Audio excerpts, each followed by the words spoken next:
రాష్ట్రంలో గత 8 నెలలుగా వాలంటీర్స్ పైన దాడి. పవన్ కళ్యాణ్ వాలంటీర్ల పైన ఇష్టానుసారంగా మాట్లాడాడు. చంద్రబాబు నాయుడు ఇష్టానుసారంగా మాట్లాడుతున్నాడు. లోకేష్ కూడా ఇష్టానుసారంగా మాట్లాడుతున్నాడు. ఈరోజు ఎవరో సుధీర్ అంట, బొజ్జల సుధీర్, వాడికి ఏమైనా బ్రెయిన్లో నరాలు పనిచేస్తున్నాయని నేను అడుగుతున్నాను. వాలంటీర్ అంటే ఈరోజు వాలంటీర్ వ్యవస్థ గురించి ఇచ్చాపురం నుంచి చిత్తూరు వరకు దేశంలో, ఆంధ్రప్రదేశ్లో, ఈ రాష్ట్రంలో జరుగుతున్నటువంటి అభివృద్ధిలో వాలంటీర్ యొక్క పాత్రని ప్రతి ఒక్కరూ కూడా ప్రశంసిస్తున్నటువంటి సందర్భం. కరోనా సమయంలో ఓ ఇన్సిడెంట్ నేను చెప్పాలనుకుంటున్నాను. ఓ కుటుంబంలో భార్య, భర్త, అత్తమామలు, పిల్లలు ఉన్నారు. ఆ కుటుంబంలో 3 నెలల బేబీ కరోనా సమయంలో పాలు లేక చాలా ఇబ్బంది పడుతుందో తల్లి. వెంటనే ఆ వీధిలో ఉన్నటువంటి ఆ ఇంటికి చెందినటువంటి వాలంటీర్కి ఫోన్ చేసి, కరోనా వల్ల చాలా ఇబ్బందుల్లో ఉన్నాను, పాలు కూడా దొరకట్లేదు, నాకు ఒక గ్లాసుడు పాలు రోజు కావాలి అని వాలంటీర్కి ఆ తల్లి అడిగితే, ఆ వాలంటీర్ వెంటనే బయటకు వెళ్ళి ప్రతిరోజు కూడా కరోనా సమయంలో 3 నెలల బిడ్డకు ఆ తల్లికి పాలు అందించినటువంటి ఘనత వాలంటీర్ది. ఇది ప్రత్యక్షంగా జరిగినటువంటి సంఘటన నేను తెలియజేస్తున్నాను. ఎవిడెన్సెస్తో కూడా చూపించగలను. అంటే ఇక్కడ ఏమర్థమైందంటే, ఓ లబ్ధిదారుడు, ఓ తల్లికి భర్త ఉన్నాడు, పిల్లలున్నారు, అన్నదమ్ములు ఉన్నారు, తల్లిదండ్రులు ఉన్నారు, వీళ్ళెవ్వరు గుర్తురాలా, వాలంటీర్ గుర్తొచ్చాడు. ఆ వాలంటీర్ కూడా తనకి కూడా కుటుంబం ఉంది, తల్లి తండ్రి ఉన్నారు, అన్నదమ్ములు ఉన్నారు, అక్క చెల్లెళ్ళు ఉన్నారు, వీళ్ళందరినీ విడిచిపెట్టేసి లబ్ధిదారుడు తల్లి ఫోన్ చేసింది కాబట్టి ఆ బిడ్డకి పాలు అందించాలని చెప్పే ధ్యాసతో పాలు అందించాడే, అది వాలంటీర్ అంటే. ఇలా కరోనా సమయంలో రాష్ట్రం మొత్తం కూడా ప్రతి వాలంటీర్ కూడా కరోనా సమయంలో ప్రతి పేషెంట్ని కూడా ఆదుకున్నారు. ప్రతి ఇంటికి 1000 రూపాయలు తీసుకెళ్ళి ఇచ్చారు, బియ్యం ఇచ్చారు, టీకాలు వేయించారు.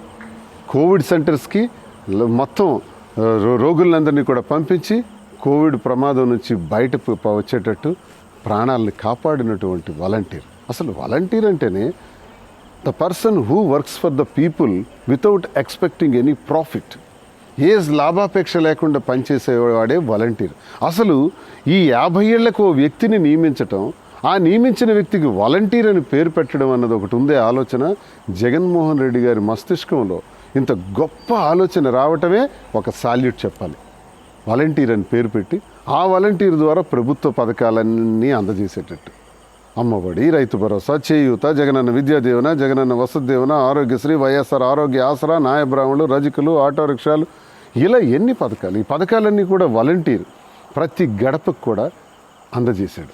ఈ 5 ఏళ్లలో 1,65,00,000 గృహాలుంటే 2.5 లక్షల మంది వాలంటీర్లు, 12,65,00,000 మంది లబ్ధిదారులకి ప్రభుత్వ పథకాలు అందజేశారు. ఇప్పుడు చూద్దాం, ఎక్కడైనా సరే ఈ రాష్ట్రంలో ప్రభుత్వ పథకం అందుకున్నటువంటి లబ్ధిదారుడు ₹1 లంచం ఇచ్చాడా? ₹1 లంచం వాలంటీర్ ఎక్కడైనా తీసుకున్నాడా?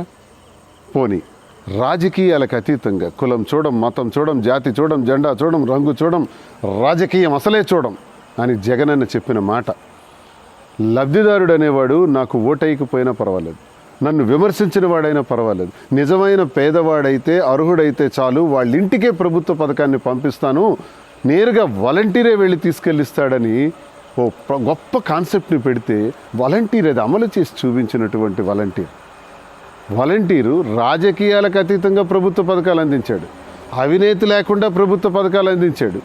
ఈరోజు ప్రతి 50 ఏళ్లలో కూడా లబ్ధిదారులు అంటున్నారు, మాకు అన్ని అవసరాల కన్నా వాలంటీర్ అవసరమే మాకు చాలా అత్యవసరం, వాలంటీరే మాకు ప్రాణం, మాకు సర్వస్వం, జగనన్న పంపిన ప్రతి ప్రభుత్వ పథకాన్ని వాలంటీర్ మా ఇంటికి తెచ్చి అందించాడు అని ప్రజలందరూ సంతోషిస్తుంటే, ఓవైపు తమిళనాడులో కూడా స్టాలిన్ లాంటి వాళ్ళు, ఆ ముఖ్యమంత్రి గారు కూడా వాలంటీర్ సిస్టమ్ని అమలు చేయాలనుకుంటుంటే, మరోవైపు రేవంత్ రెడ్డి గారు కూడా సచివాలయ సిస్టమ్ని అమలు చేయాలనుకుంటే, కరోనా సమయంలో అమెరికన్ ప్రెసిడెంట్, అప్పటి ప్రెసిడెంట్ ట్రంప్ ఒక మాట అన్నాడు, the south Indian chief minister who established the volunteer system in Andhra Pradesh, through that system is collecting all the information from all the corners with in 15 minutes to his dash board అన్నాడు.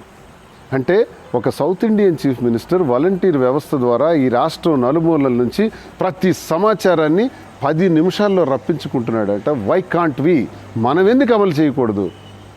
ప్రపంచానికి తాకింది volunteer. ఈ లఫూట్గాడు పవన్ కళ్యాణ్కి తాకలేదు, చంద్రబాబు నాయుడికి తాకలేదు, పప్పుగాడికి తాకల. ఇంకెవడో ఈరోజు సుధీర్ అంట వాడు మాట్లాడుతున్నాడు. అరే మీకేంటి తెలుసురా వాలంటీర్? మీ ఊర్లోకి వెళ్ళండి, మీ వీధిలోకి వెళ్ళండి, మీ ఇంటి పక్కన ఉన్నటువంటి ఓ గృహానికి వెళ్ళండి, చూడండి వాలంటీర్ గురించి ప్రజలకు అడగండి. పవన్ కళ్యాణ్ గారు చెప్తున్నాడు వాలంటీర్ల వల్ల విమెన్ ట్రాఫికింగ్ జరిగిందని. నీకు ఎవడు చెప్పాడరా? కేంద్ర నిఘా బృందాలు చెప్పాయి. కేంద్ర నిఘా బృందాలు నీకు చెప్పారు. నువ్వెవడు అసలు? కేంద్ర నిఘా బృందాలు నీకెందుకు చెప్తాయి? నువ్వేమైనా ఎంప్లాయీవా? నువ్వేమైనా ఆఫీసర్వా? నువ్వేమైనా ఇంటెలిజెన్స్కి సంబంధించినవాడు? అసలు కోన్ కిస్క గడివి నువ్వెవడు? నీకెందుకు చెప్తాయి కేంద్ర నిఘా బృందాలు? చెప్పాయి. మరి చెప్పినప్పుడు కేంద్ర నిఘా బృందాలు కళ్ళు మూసుకొని నిద్రపోతున్నారా? 30,000 మంది మహిళలు తప్పిపోతే దానికి కారణం వాలంటీర్ అని చెప్పాడే ఈ నీచుడు పవన్ కళ్యాణ్ గారు. మరి అలా చెప్పేటప్పుడు కేంద్ర నిఘా బృందాలు పవన్ కళ్యాణ్కి చెప్పాయే కానీ దాని మీద యాక్షన్ ఎందుకు తీసుకోలేదు? వాళ్ళెందుకు రంగంలో దిగలేదు? వాళ్ళెందుకు స్టేట్ పోలీస్కి ఇన్ఫార్మ్ చేయలేదు? ఆ 30,000 మంది పోనీ మరో ప్రశ్న కూడా అడుగుతాడు. 30,000 మంది మహిళలు అదృశ్యం అయితే ఈ రాష్ట్రంలో ఎక్కడైనా ఈ మహిళ అదృశ్యం కావడానికి ఈ వాలంటీర్ కారణం అనే కంప్లైంట్ ఉందా? ఒక ఎఫ్ఐఆర్ రిజిస్టర్ అయిందా? పోనీ ఎక్కడైనా ఇలాంటి అరాచకానికి కారణమని వాలంటీరే కారణమని ఎక్కడైనా రుజువైందా? లేదే.